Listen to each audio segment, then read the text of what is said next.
पहले कौन आया, स्त्री आई या पुरुष आया? इस पुराने से सवाल ने जितनी आग दुनिया में लगाई है उतनी और किसी ने नहीं लगाई। लेकिन जब संत रविदास जी महाराज ने सत्य बताया तो दोनों का घमंड बिल्कुल चूर चूर हो गया।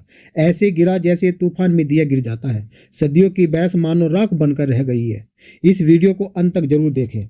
सुबह का समय था। गंगा तट पर सुनहरी किरणें पानी पर चमक ही रही थी। आश्रम में पक्षियों की मधुर स्वर गूंज रहा था। संत रविदास जी पीपल के विशाल वृक्ष के नीचे पद्मासन में विराजमान थे। उनका चेहरा शांत था, लेकिन शांति में एक ऐसा तेज छिपा था जिसे देखकर हर शांत मन स्थिर हो जाए। शिष्य उनके चारों ओर बैठे थे। सब अपनी अपनी समस्या लेकर आए थे। संत की उपस्थिति में सब कुछ हल्का लगता। तभी दूर से एक युवक तेज कदमों से भागता हुआ दिखाई दिया। उसके चेहरे पर उलझन, थकान, चिंता के भाव थे। वह परेशान स्वर में बोला, गुरुदेव कि हे गुरु महाराज, मेरी बुद्धि उलझ गई है। एक ऐसा पर्सन है जिसने मुझे रातों की नींद उड़ा दी है। कृपा कर मेरा मार्गदर्शन करो। संत रविदास जी ने उसे प्रेम से देखा और बोले, जो सत्य की खोज में आता है उसे डर नहीं सुकून मिलता है। कहो तुम्हारा क्या प्रश्न है? युवक ने गहरी सांस ली और कहा, हे गुरु महाराज, लोग कहते हैं कि पृथ्वी पर पहले स्त्री आई है। कुछ लोग कहते हैं कि पुरुष आया है। इस बात पर झगड़े होते हैं, ताने दिए जाते हैं, एक दूसरे को छोटा दिखाई दिया जाता है। मैं समझ नहीं पा रहा हूँ कि सच वास्तव में क्या है। कृपा कर मुझे बताइए कि पृथ्वी पर पहले कौन आया, पुरुष आई या स्त्री आई? यह प्रश्न सुनते ही पूरा आश्रम शांत हो गया। सभी की निगाहें गुरु रविदास जी पर टिक गई, क्योंकि ऐसा प्रश्न हर के मन में उठता है पर उत्तर बहुत कम लोगों को मिलता है। संत रविदास जी ने कुछ क्षण मौन साधा, जैसे वे समय और सत्य की गहराई में उतरकर उत्तर ला रहे हो। फिर उन्होंने शांत आवाज में पूछा, पहले बताओ, यह जानकर तुम्हें क्या सिद्ध करना है? युवक चौंक गया। वह हकलाते हुए बोला, सिद्ध नहीं महाराज, मैं तो बस सच जानना चाहता हूँ। रविदास जी की आवाज गहरी हो गई। सच जानने वाले पहले बाद का प्रश्न नहीं करते। यह तो तब उठता है जब मन में अहंकार रहता है, यानी कि जो चीज कल होने वाली है उसको आज हमें जानकर क्या करना है। अहंकार छिपा हुआ होता है। कौन बड़े बड़े श्रेष्ठ? यह सुनकर युवक की गर्दन झुक गई, क्योंकि महाराज कहते कि जब मन में अहंकार छिपा होता है तो कौन बड़े या कौन श्रेष्ठ है। यह सुनकर युवक की गर्दन झुक गई।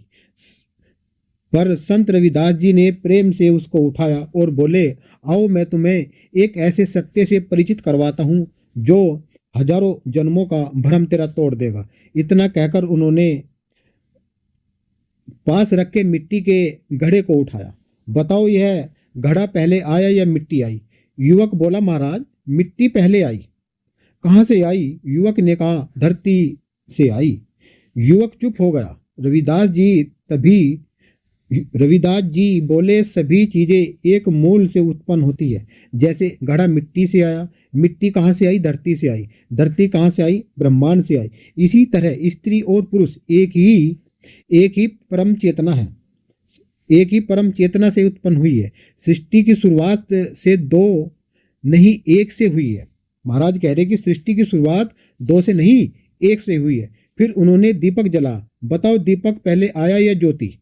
युवक बोला, ज्योति दीपक से आती है महाराज, पर दीपक का अर्थ ज्योति से है। दोनों आपस में जुड़े हुए होते हैं। रविदास जी मुस्कुराए, ठीक वैसे ही जैसे पुरुष और स्त्री एक के बिना दूसरा अधूरा है और एक दूसरे की पुकारता ही पूर्णता है। महाराज कहते हैं कि ये जोड़ा है स्त्री और पुरुष का, जैसे धूप छां का जोड़ा होता है। फिर उन्होंने पेड़ की ओर इशारा किया। पेड़ पहले आया या बीज? युवक ने कहा, महाराज दोनों एक दूसरे से आते हैं। कि हे महाराज, यह सवाल ही गलत है। रविदास जी बोले, सही गलत यही गलती मनुष्य स्त्री के मामले में करता है। महाराज कहते कि यही गलती मनुष्य स्त्री और पुरुष के मामले में करता है। वह पूछता है कि कौन पहले आया, कौन बड़ा है, कौन श्रेष्ठ है, जबकि सत्य यह है कि दोनों एक ही मूल तत्व के दो रूप है। युवक धीरे धीरे समझ रहा था, लेकिन फिर भी उसने पूछा, गुरुदेव परंतु लोग लड़ते क्यों हैं? एक दूसरे को नीचे क्यों दिखाते हैं? संत ने, गुरु रविदास जी महाराज ने एक गहरी सांस ली।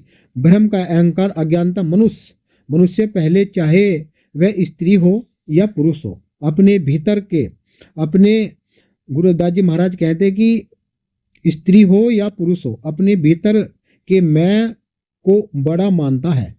जहाँ मैं बड़ा है वहाँ विचार वही है, वही से भेद जन्म लेता है, वही भेद झगड़े बनाकर फूटता है। फिर उन्होंने अपनी प्रसिद्धि वाणी का भाव सुना कि मन चंगा कठौती में गंगा, और बोले जब मन पवित्र हो जाता है तो उसमें ना स्त्री रहती है ना पुरुष रहता है, वहाँ केवल आत्मा होती है और आत्मा का कोई लिंग नहीं होता। यह सुनकर अन्य शिष्य बोले, गुरु महाराज क्या दोनों बराबर है?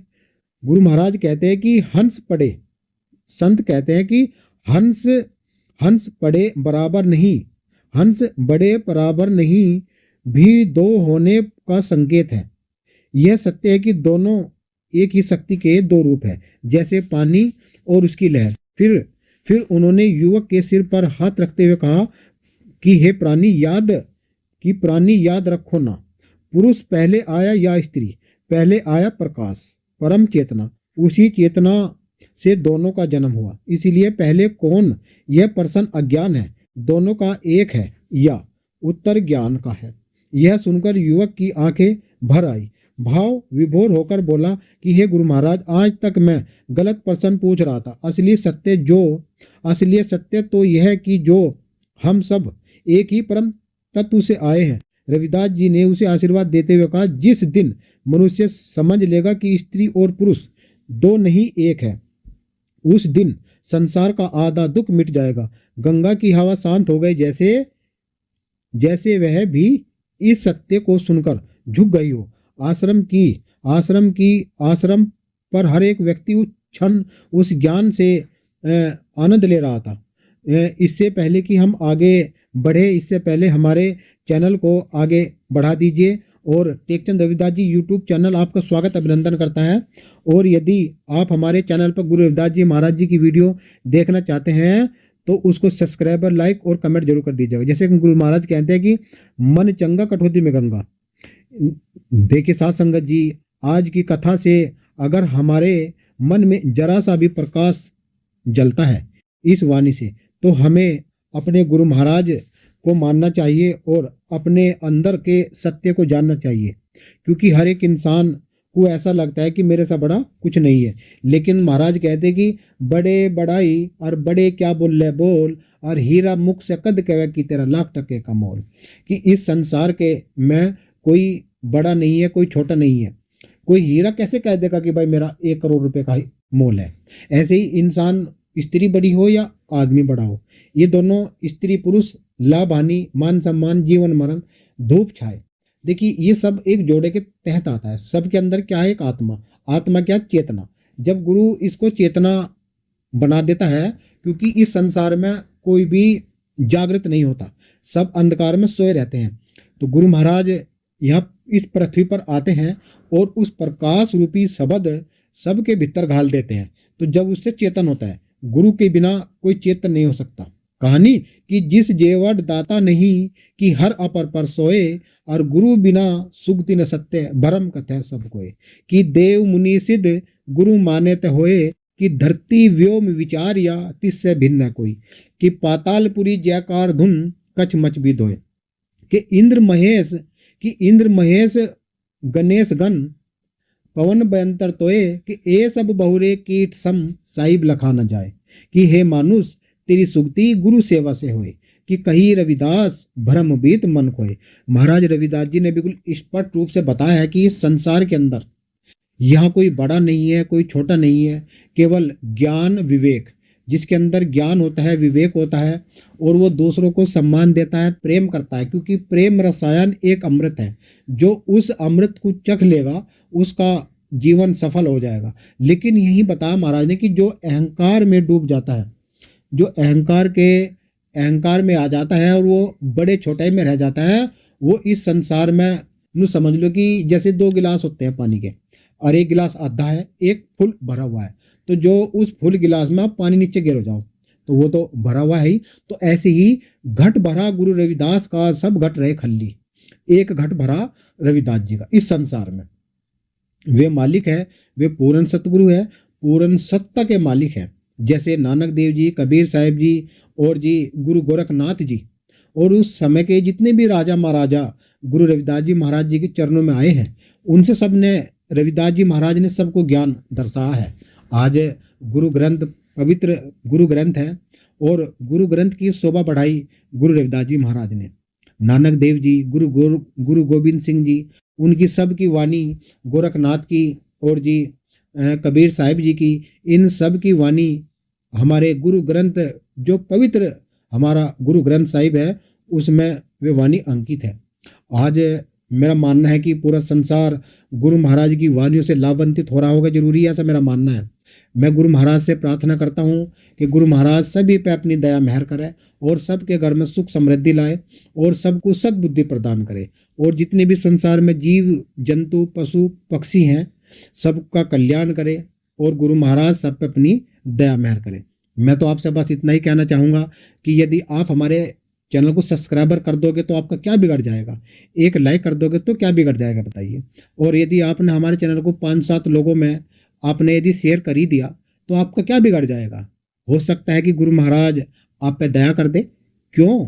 क्योंकि इसलिए दया करेंगे जो ज्ञान आपको मिला है वो कम से कम 10 लोगों को और भी मिले। तो भाई आपको गुरु महाराज जी की वाणी सुननी है तो हमारे चैनल को सब्सक्राइब जरूर कर लीजिएगा, लाइक कमेंट जरूर कर लीजिएगा। तो एक जयकारा लगाएंगे, बोलिए संत शिरोमणि सतगुरु रविदास जी महाराज की जय, सतगुरु ज्ञान भिक्षुक दास जी महाराज की जय, संत शिरोमणि सतगुरु समनदास जी महाराज की जय, गुरु मेहता दास जी महाराज की जय। सतनाम सतगुरु जय रविदास।